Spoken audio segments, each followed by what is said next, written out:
Well, hello everyone, and welcome back. Welcome back to the. What is this voice I'm doing? Anyway, I've got a special guest with me. Some of you may or may not recognize Mr. Eric Feltes here with me today. Hi, Eric. Eric and I met on Instagram. Eric reached out to me, and we did an Instagram live together, and just kind of saw such overlap in the things that we were going after, the things we talk about. Even in Why some was ways, that funny? I'm stuck on that. that we met on Instagram. Yeah. It's funny because I'm like, to me, meeting someone on Instagram sounded, I don't know, it sounded funny, like, oh, that's not normal, but It sounds very 2022 to me, or like it sounds very like pandemic to me, honestly. right. Well, because the thing is, like, I ended up going to LA a few months after meeting Eric, and he and I got dinner while I was there, and then we were at a party, so we got to hang out like quite a bit while I was there. And anyway, so through all of that overlap, there was just a lot of commonality. We both are in very similar spaces, very similar things that we go after. I think our approach is different, but there's just such a synchronicity. Is that the word? To the work we're doing. So anyway, I think this was an eventuality. This was like inevitable. So here we are. The day is coming. We're doing this. So I'm excited to introduce everyone here to Eric, if you haven't found him yet. So he's making waves on Instagram and TikTok. Anywhere else, Eric, like social media wise? Oh, social media wise. No, those are I would say Instagram is number one, TikTok too. But yeah. Why would you say Instagram's number one? Well, so I do have more followers on TikTok, but I feel more emotionally connected to people on Instagram. I get the majority of my clients through Instagram. I have found that I do post a lot, mostly the same content, to be honest, on both platforms. And I do think that it's easier for me to spit out content on TikTok. I get a lot more hate thrown back at me on TikTok, which is great material to use for lessons, for learning experiences. But I think that Instagram is easier to connect with people on an individual level. Just the way the platform is, it's easier to DM people. It's just more approachable. Agreed. I feel the exact same way. Except for most of my hate comes from Facebook, believe it or not.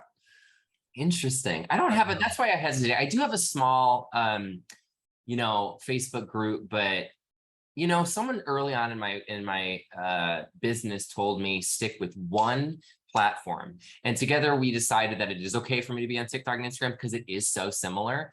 But then I broke the rule and I developed this Facebook page, and he's like, don't do it. And now for me personally, it's true. It doesn't work because it is so different. It ended up just kind of going at the wayside. It's there, but maybe someday if I have more support resources, I'll get back to it. But it's just not something that is anything other than a time suck at this point right now.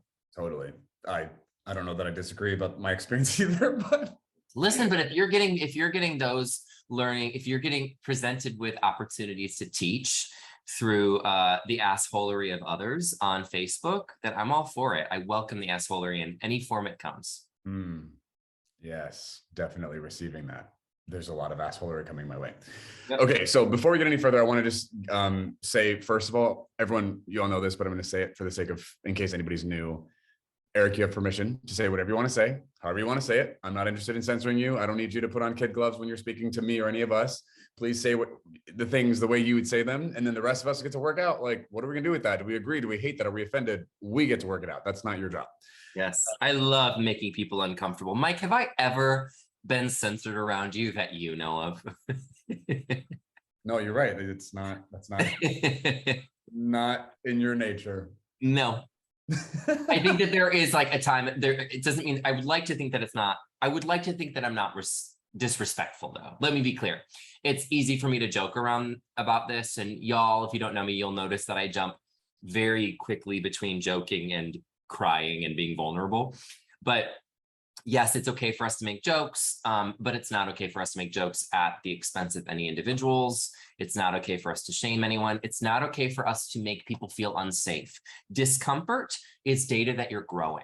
Discomfort means that you should maybe sit with that and ask curious questions. Why does this make me uncomfortable? Jesus, at 99% of Jesus's conversations were questions, right? So what if we follow in the footsteps of Jesus and ask questions, even with our own intolerable beliefs and our intolerable feelings that come up?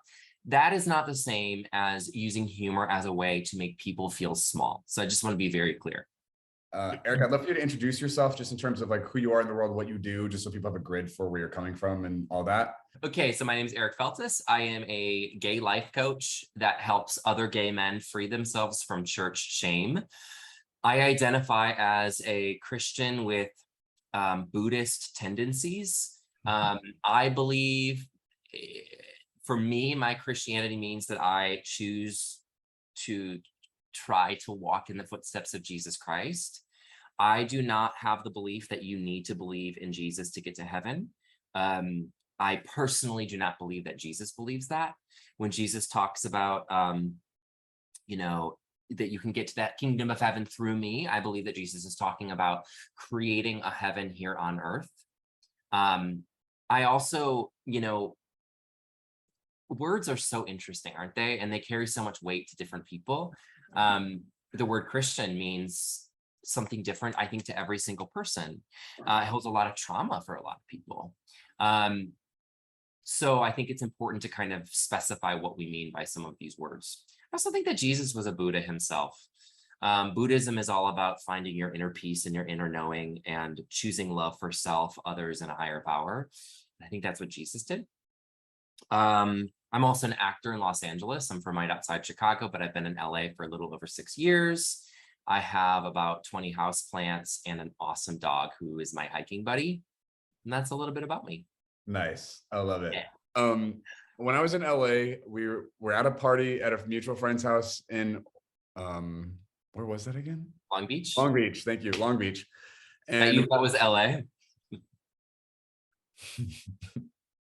yeah. And then there's a valley somewhere as well. That All in California. It's cool. So it was like 11 o'clock at night. The party was basically over. People were starting to people were leaving. That was like becoming a normal thing. And then the neighbor came over. She was, I think you could classify her as a straight white single woman is probably an appropriate. That's how she identified, I think. Yes. Yeah. And so I was sitting on this love seat swing in the front yard, and Eric was to my right and Alicia Johnson was to my left. She's a bisexual former Seventh-day Adventist pastor. And then Rocky Roggio, who's the director of 1946, was sitting across from us. The four of us were hanging out. We're all queer, right? And then the straight woman comes over and sits down on a stump in front of Eric directly.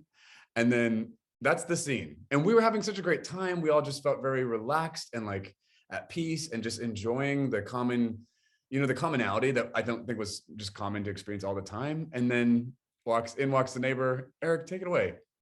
Imagine you're having a conversation with 3 people and someone comes and takes a human-sized monkey that does this and puts it next to you and it just goes off and there's no room for conversation. That's what happened.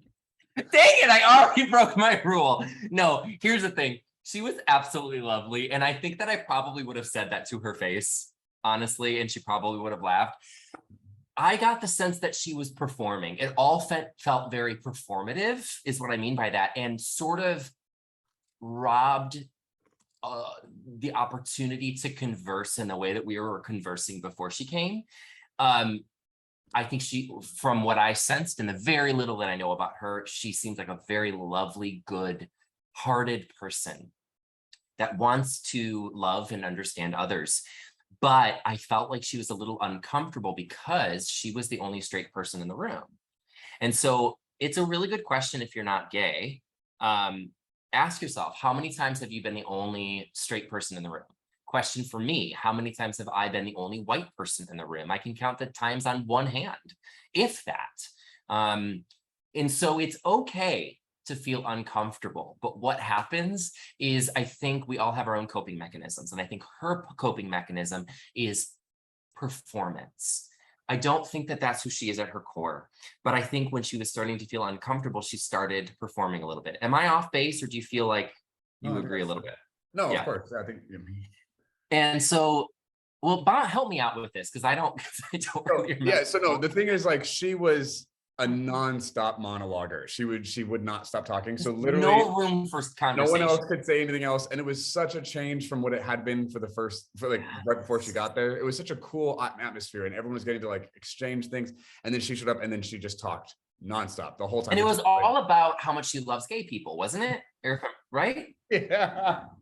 Right. No, that's true. It was a monologue and it was like hyper fixated on gay people. And I think it just started kind of unraveling or getting a little bit more out of control the more she talked, because like the more she talked, the less material she understood or felt comfortable with, I think.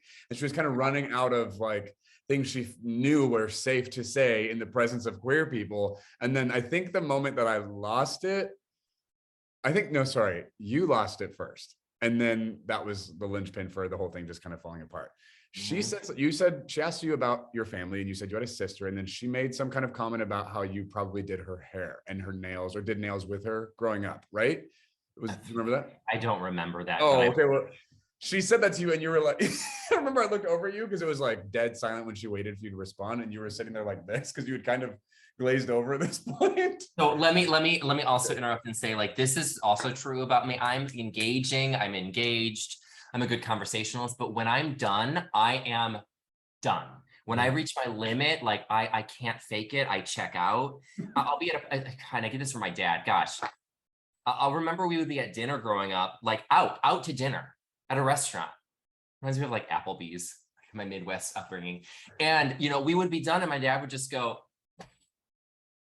like, oh, I guess we're done now. I guess we're done. It's like, what do you mean, your dad would just leave the table? He would just like get up and like, he wouldn't actually leave, but he would like get up to leave. And we were like, oh, well, Dad's ready to go. Like, and I think I can say that I'm more mindful than my father, but I know that about me. Like I don't leave, but I check out. So I don't even remember her saying that. I was clearly so she asked you the question and I look over at you and I felt kind of uncomfortable. I'm like, oh God, like the tension is so like it's building. And you were like this, sitting on the right side of the bench, just kind of looking at her. And you didn't even like give the curse, like the cordial, like trying smile. You were just like, no, we didn't do that. I didn't do her nails. I didn't like do her hair. That's not what we did. Yeah. And I was like, oh, this is awkward. And I felt proud of you for like saying, like standing up for yourself and pushing against that like stereotype and whatever. And then I forget, she said something else to you. You tried to like kind of help her out.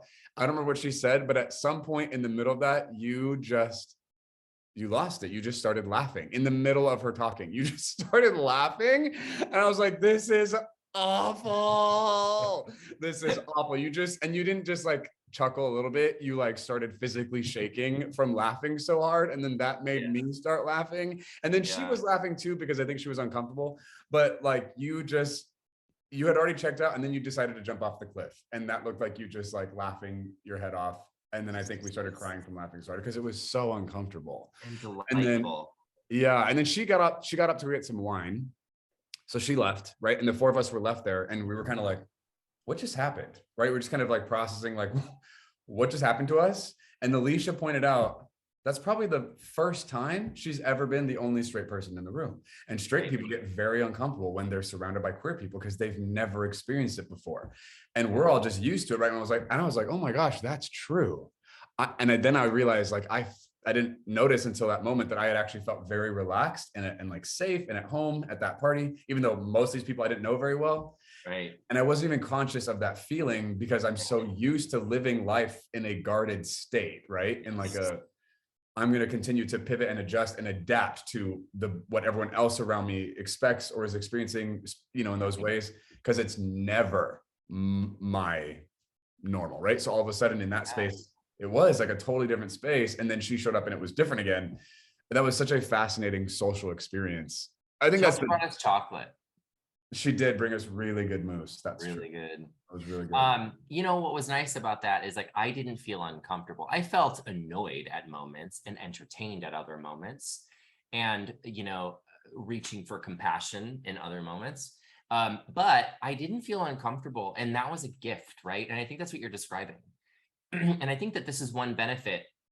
I said that I help specifically gay men free themselves from church shame. And it's through a 10-week program. And part of that is the community aspect. There are group sessions. There's a Facebook group as well.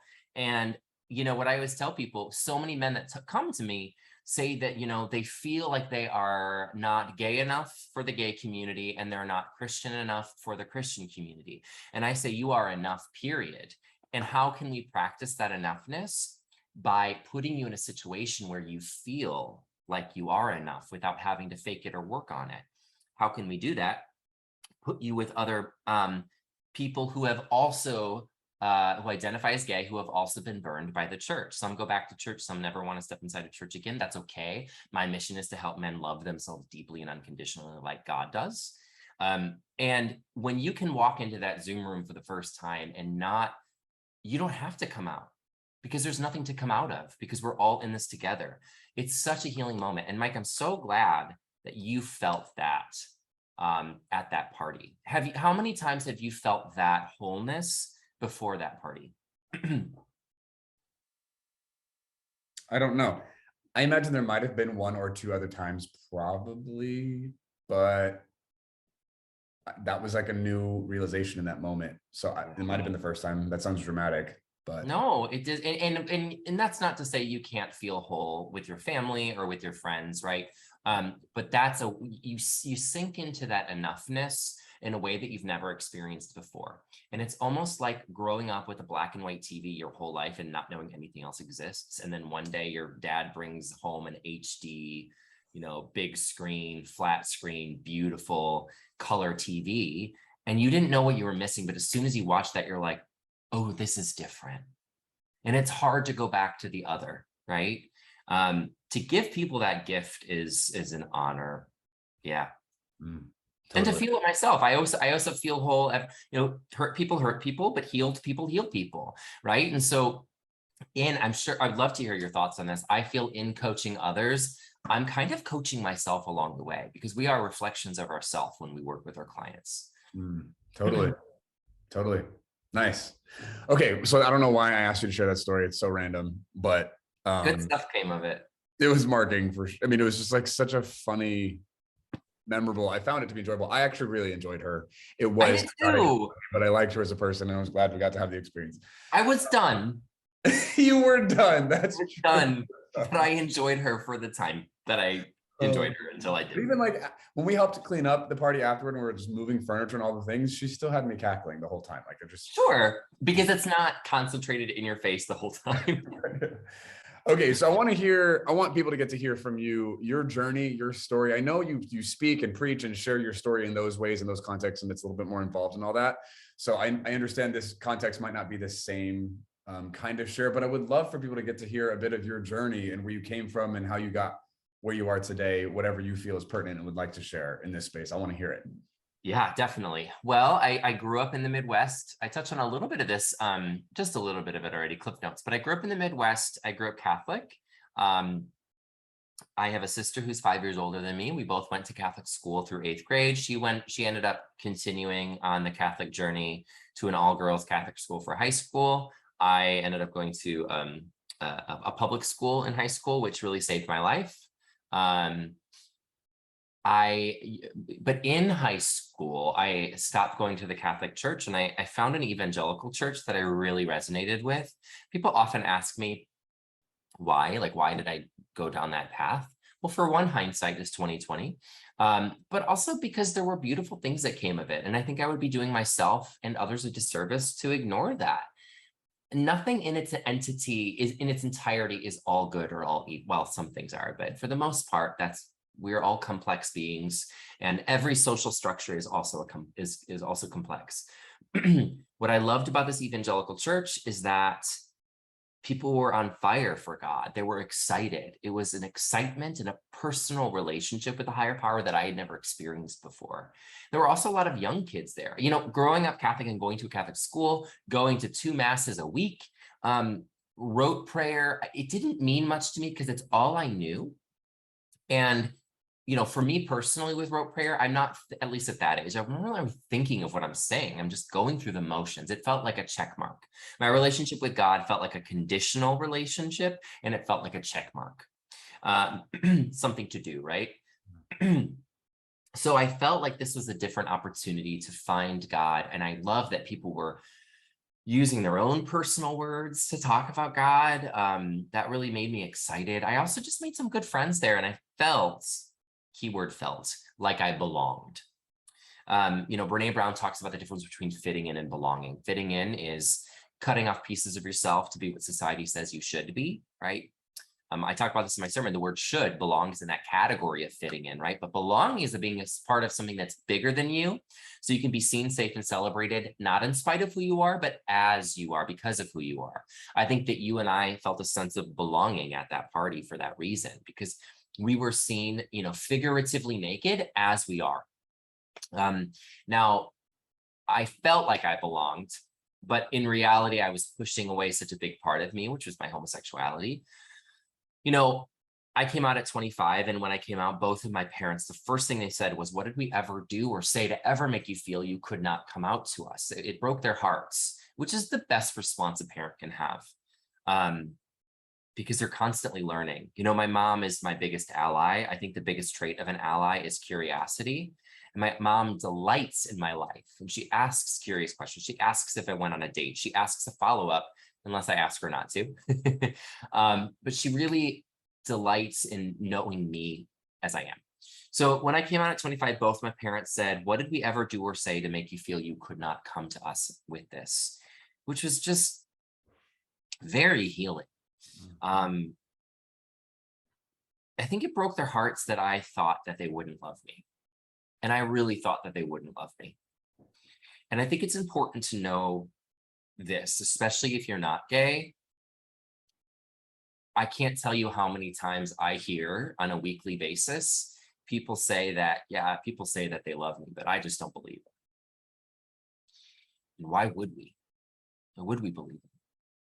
We're taught by society, by the absence of conversation in our homes, by media, especially in our age growing up, that being gay is not just an abomination and a sin, but it's disgusting. It's embarrassing.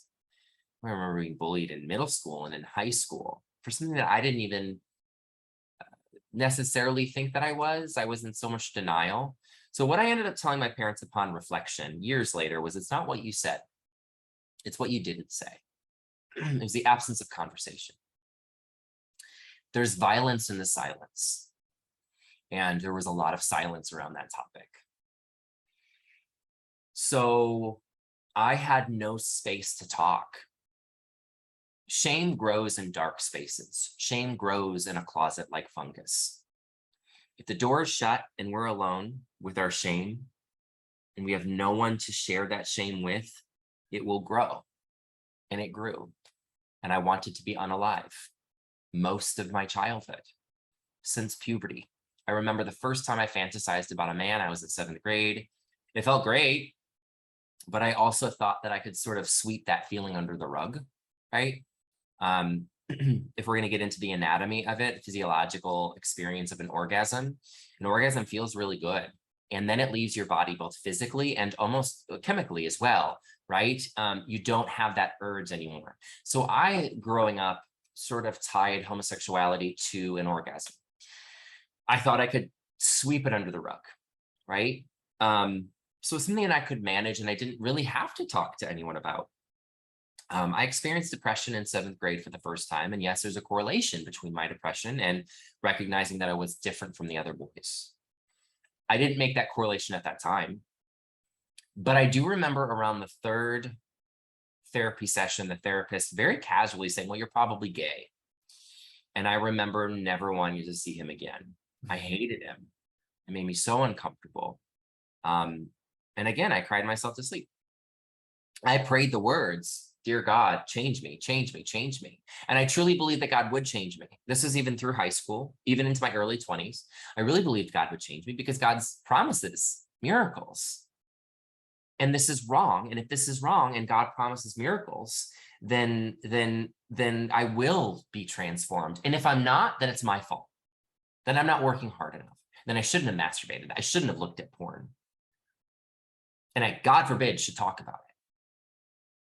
And I think that we're also taught that your feelings are real and your feelings are facts. So if I feel bad because of my understanding of God and God's conditional transactional love for me, then I am bad. If I believe it, then I am. And that I'm being punished for this, right?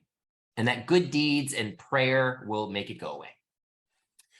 Years and years and years and years and years and years of compounded shame, y'all. You don't know what you don't know. But to this day, I'm unraveling it. I am still working on myself. I've been out for 11 years. You know, I tell people that you can become free of shame in a 90-day program, my 90-day program. That's not true. You don't become free of shame. What do? You become resilient to the shame through tools that you must practice on a daily basis. Someone very close to me not long ago said, oh, I'm just not good with my emotions. Two things. Thing one, you have a very fixed mindset if you feel you can't grow or change from that. Fixed mindset means you can't change. You are who you are. You're static. You're born this way. I'm not talking about being gay. I'm talking about like you're born with your talent, or you're born with your ability to do things, or you're not. So if you're not good with emotions, you're never going to be. That's thing one. And that's just not true. You cannot change if you don't believe you can change. Thing number two, this is someone that is very close to me. The reason you're not good with your emotions is because you haven't been in therapy since 7th grade. You haven't wished you were unalive your whole life. I journal every day. I meditate every day. I work on myself every day. I talk to people that I love every day. When I'm feeling uncomfortable, I put words to it. Because once you open that closet door, the shame diminishes a little bit. And every time you put words to it, it diminishes a little bit. It's because, as Brene Brown says, shame hates to have words wrapped around it. So wrap words around your shame, share it with someone. Shame is telling you that you're the only person that feels this way. It's bullshit. That is the devil. The devil is in you. It's a part of you. It's your fear. It's your doubt, right? So I pushed through and I pushed through and I pushed through. And I equated love to productivity. I believe that love was conditional. If this, then this. If you do this, then you will be good. If you get good grades, you will be approved. If you take a female to the prom, you will get nods of approval. If you get a good job, you will be liked. If you're liked, you will be loved because it'll feel good. It was all transactional. It was all external. And so I did that. I pushed through and I succeeded at everything I did. I'm a hard worker in part because of my shame. So I started dating a woman in college. Well, I actually met her in high school. She was older than me though, but it was a long distance relationship for a lot of it. And we were together for 5 years. We were engaged. So I was 25. And 6 months before the wedding, we lived together at this point. I met a man who was supposed to direct a show with me. And I was a high school theater and Spanish teacher at this time. Supposed to direct a show with this guy, and we sat across from each other at Panera Bread in Oswego, Illinois. And we never opened the scripts. For 2 hours, we never opened the scripts. I was too busy falling in love with his eyes. I was feeling seen. It was the first time, how do I say this? It was the first time with a man that my first urge wasn't to have that orgasm, right? It was the first time that I didn't want to expel these feelings. It felt holy. What is the root word of holy? Whole. Holiness is sitting in your wholeheartedness. It's being a full human as you are, figuratively naked, as we said. I was seen. I felt Christ in him. And I thought, oh my God, what am I doing? And I woke up. A couple of days later, I actually did cheat. I would say that was an emotional cheating. I physically cheated on my fiance at that time a couple days later. And I remember going back home, and it was this weird, surreal in between of leaving heaven and going back to my prison that I created. I created it. There was no turning back from that. And so I did a full Britney Spears. This is before Britney Spears did this. I shaved my head. And I say that, which is, I know it sounds funny, but I don't think I don't think I had control over my body at that time. I was breaking down and I shaved my head. And I don't know if maybe I thought that the shame was in my hair. I don't know. I don't know why, but I think it's important to say because this is where I was at.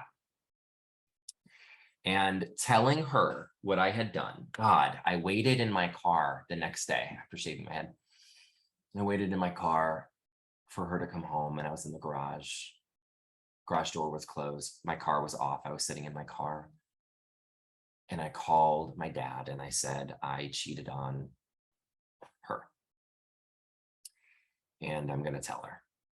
And my dad said, he was shocked. Again, to be clear, this was 6 months before the wedding. The save the dates were already out. And my dad said to me, do you love her? Meaning the person that I cheated on my fiance with. And I said, I do not love her. And I left it at that. So she comes home, she pulls on the garage. I'm like feeling the anxiety as I tell this story. It was 11 years ago. She parks. She knows that things have been weird for a couple days. She knew that much. She didn't know what.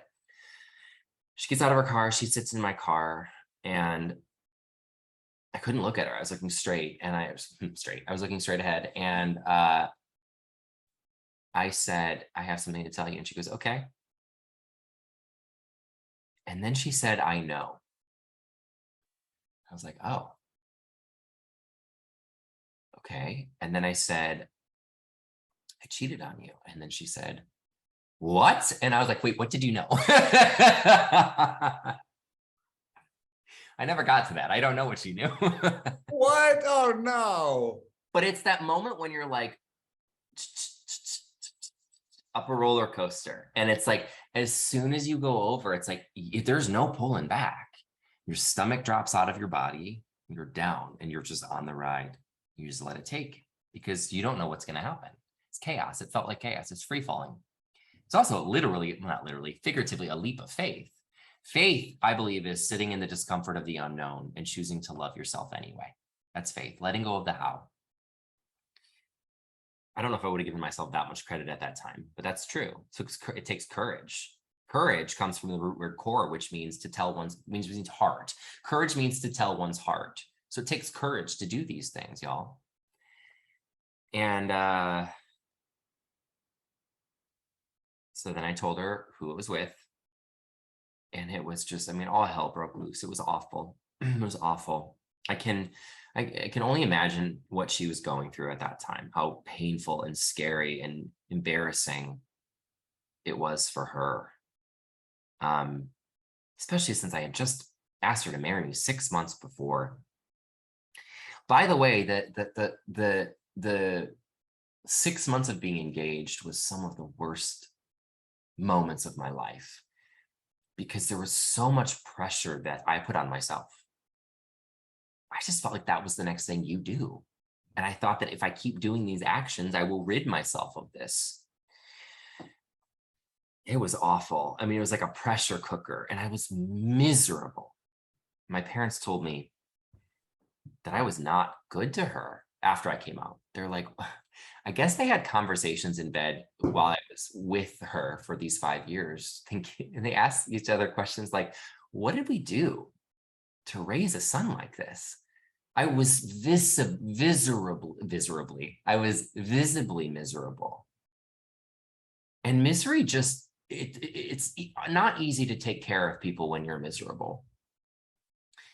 So I think that the pressure cooker was like picking out tangible things for the wedding that made it very real, right? What am I doing? So anyway, it all came crashing down. We ended up, breaking up. She was the first person I came out to, because I want to say the next day, I think up until that point, I'd say things like, I would tell like my family members that I cheated on her with a guy. And that was my way of coming out. I couldn't say the word gay. It was too painful.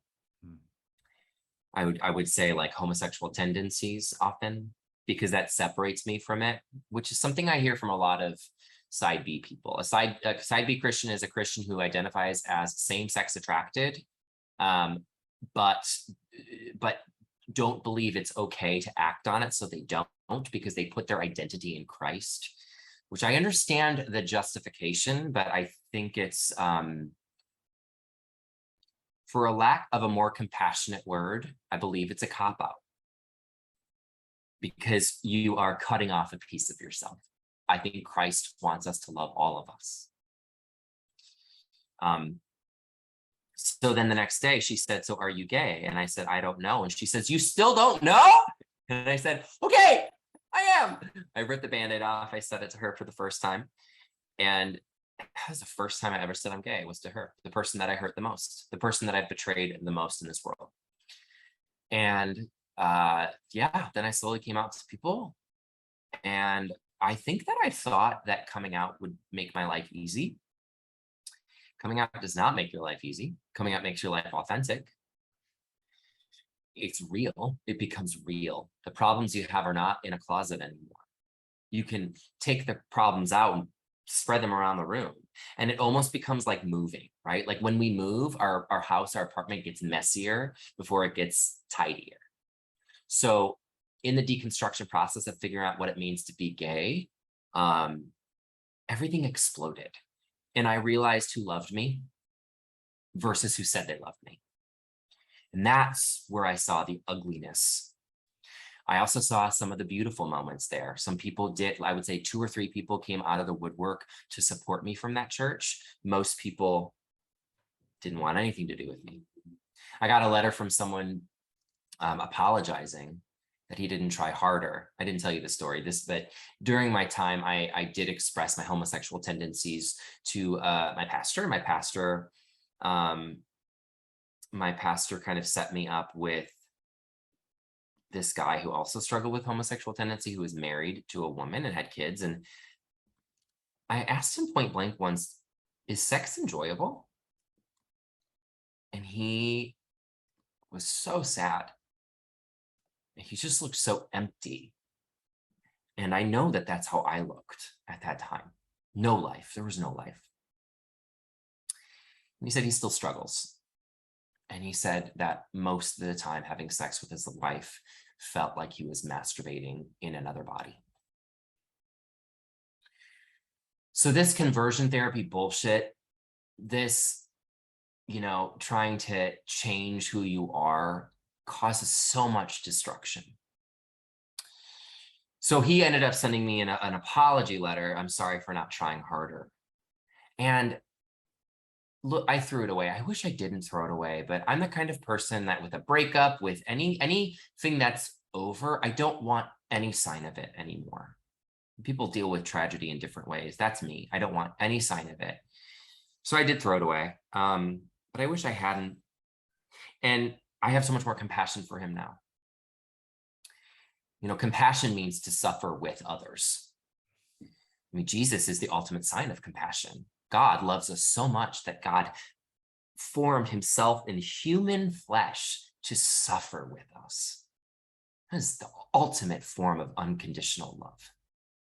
And yet we use Jesus as a weapon to separate us as opposed to humanize us. The more I love my queerness, the more I love Jesus. I think about how I would cry myself to sleep at night. And then I think about Jesus in Gethsemane the night before he was murdered. He was 33. He was a baby. I like to say he was a baby because I'm older than him. And he suffered. And he said, God, I don't want to do this. He had faith because he was sitting in the discomfort of the unknown. He said, I don't want to do this. And so I now equate my suffering to Jesus's suffering. I had the most vivid spiritual experience less than a year ago. I had a breakdown and I was sobbing and I saw myself walk into the room. Not physically, but I sensed myself. I saw almost like the highest version of myself. It's hard to explain. And it was Christ. And I know some people might hear that and think that's blasphemous, but hear me out. I think there's a reason it was me and not the version of Christ, Jesus, that we see. Because I think it was God showing me that Christ is in me. And what that version of me said to me was, thank you for not giving up on me. And I sobbed. And then I got this image of Jesus. That's when I got that image of Jesus sobbing in Gethsemane. So this is to say that we can choose to use Jesus as a weapon to avoid the intolerable beliefs that we are bad. Or we can sit in our discomfort and choose compassion and recognize that Jesus is human, is us, and that we are him. So then I left the church for about 6 months. Oh, I want to say something else about that letter. I think think one reason he sent the apology to me was because I think he felt he failed. And I think that he's still living in this conditional love, this the idea of transactional love. And he thinks that if he could have fixed me, then he would have done something right in the world. And so because he felt like he failed me, he failed himself. He's giving me way too much power in that. So I left church for about 6 months because I didn't really think I'd ever go back. And then I found Urban Village Church, which is a United Methodist Church in Chicago. It's open and affirming. It was the first space that I saw openly queer people. It's the first space that I saw queer people in leadership positions. It's the first time I really believed that maybe God loves me unconditionally. And that was a space where I asked hard questions to gay people. How do you know you're not going to hell? You know, those are hard questions to answer that no one needs to answer ever, ever. It's not their, they don't have to, but they chose to. And they made a really safe space for me. And I sang in the worship group and I was seen and I gave my testimony. And for the first time, I felt a community where I could have sex with a man on a Saturday night and then go to church on Sunday and wrestle with the shame that I was still experiencing from the sex that I had the night before. That is Christ, is bringing all of yourself to the table, not checking it at the door. I think that that's why I still identify as Christian from that church. So then I moved to Los Angeles about 6 years ago. And I always say that I've kind of been a life coach for much of my life. I was a teacher for a very long time. I have a master's in educational leadership. I love being in leadership roles. I love creating curriculum. I love helping people. I love being in the business of people. But I moved here for acting. And I had side jobs off and on that I just hated. The longest was literally, Mike, I did everything except serving, which is wild that I didn't do that. But I worked at it. I called it telehell, and now I don't know what they're actually called. Like we called people and asked them for money. Like for different companies like Planned Parenthood. Do you know what it's like calling people, random people in the country at 7 p.m. and interrupting their dinner and asking if they want to give to an organization that they very much possibly view is awful? Like it was awful, terrible job. And you know what? I noticed in that season of my life that every time I got an audition, I was hoping that audition would save me from a terrible job. And that's not healthy. So I finally started monetizing my coaching business. September 1st will be the year anniversary of establishing my LLC. And I get messages every day now from people saying that either things like, wow, Eric, you've put words to things that I've never been able to put words to before, all the way to I've saved their lives. And to be able to use my, oh my God, to be able to use my trauma, to be able to use like something that I so badly wanted out of me to help other people. And I think back at those times when I prayed, dear God, change me, change me, change me. And I realized God did change me. God didn't make me straight. God changed me and transformed my mind to help me to love myself deeply so that my cup can run over and I can help others to love themselves. And now I'm talking to you, and that's where I'm at. Wow. Thank you for your vulnerability, Eric. What was choking you up there at the end? What were you feeling? A lot. It's really hard for me not to suffer with them people that message me every day. And I get messages from people in India who can't do the program because it's illegal to be gay in India. They could get killed for it. And I get messages from, I mean, I know you do too. Like we get messages that just remind us of our own trauma. And so it's a mix, right? It's complex. It's feelings of, at times, helplessness and hopelessness at times, at other times of just immense gratitude. And I think I'm getting emotional because I'm just in so much awe and wonder at how boundless God's love is for us. And we human beings cannot conceptualize the idea of unconditional or infinity. We can't. And so when people tell us that homosexuality is wrong, that's the sin. That is missing the mark of love. How dare you tell God that God has limits on God's love for us? How dare you? How dare you have such little faith and in your own insecurity use God as a weapon to keep others down. How dare you? And so I get really angry. I have a lot of fierce loyalty and love for the queer community.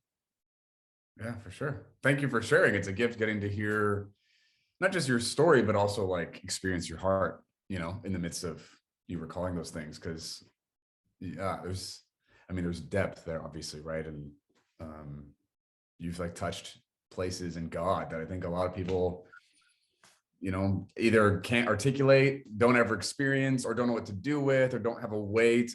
So I think it's a gift to like experience someone who is so explicitly and like in a focused way is engaging with the presence of the Christ in them, and putting like action and words and heart into doing something with that substance, that presence, like it's beautiful. So thank you. I love how intense you are and how like present you are in all of it. It's Very awesome. intense. So you're so intense. I remember we had dinner. I don't even Oh remember. God, I'm worried. I just remember we had dinner and you were telling me parts of your story, and I was like, my God, this person's intense. This is awesome. I mean, Okay. no, I enjoy and appreciate intensity. I consider myself an intense person. I don't know that most people are intense, and I think a lot of people are intimidated by intensity, or it like scares them or whatever. I find it, there's something about it that I find I really appreciate it. So I wonder if part of that, Mike, is, your ability to hold space for others could be, people say this a lot, that religion is for people who are afraid of hell. Spirituality is for those who have been there and who choose to create heaven here on earth. And you and I have been through hell. We know what it's like. So I think that our capacity to love is grand. yeah, totally. And that concludes part 1 of my interview with Eric Feltes. Isn't Eric cool? He's such a cool guy. I'm so glad we're friends. Listen, if you are queer and you are still working out your sexuality and your faith, you're probably like walking around in the Christian world trying to figure out, can I be this way and still follow Jesus? If that's you, we've got a group specifically for you with other queer people who have been on the same journey. It's called the Rainbow Room. If you want to check that out, I've provided a link below for you to get more information about that. If you're an ally, you have someone important in your life who's queer, and you're like, oh my gosh, I love this person and I know that God is not condemning them, but you need help reconciling that journey with your faith. We've got a group for you. It's called Allies. There's a link below provided for you to check that out as well. And then lastly, I want you to know that if you are, in the trenches of working out, whether you're a queer person working out your sexuality, whether you're an ally, whether you're someone in your deconstruction process, just needing some help or support or guidance, I have recently started taking coaching clients again. I only have limited availability, but if that's something that you think would be helpful for you, I've provided a link below as well for you to check that out. So if you'd like to hire me as a coach, I'm happy to jump in the boat with you and bring a wealth of knowledge and experience and discernment to that process. All right, you guys, thanks for watching. We'll see you next time.